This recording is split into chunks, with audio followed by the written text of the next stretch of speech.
Maintenant près de Nantes, au Cellier en Loire-Atlantique, c'est l'endroit, vous le savez, où vivait Louis de Funès.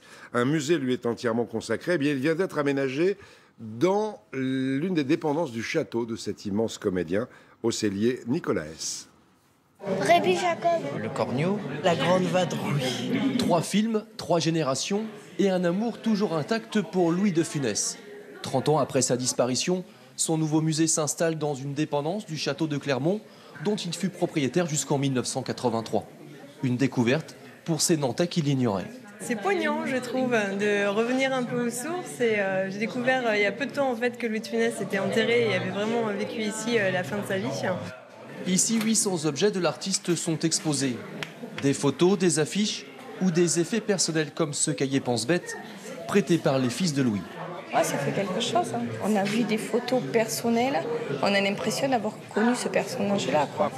Avec plus de 140 films et de gros succès à son palmarès, Louis de Funès reste l'un des acteurs comiques préférés des Français. Oui, ça fonctionne encore. Voilà, même à notre âge, on rigole toujours. Aujourd'hui, la comédie, on a des éclats de rire et on sourit beaucoup. C'est qu'à l'époque de Funès, on rigolait. Louis de Funès repose à quelques kilomètres de son ancien château. Le musée de Louis sera officiellement inauguré en juillet prochain pour le centenaire de la naissance de cet immense acteur populaire.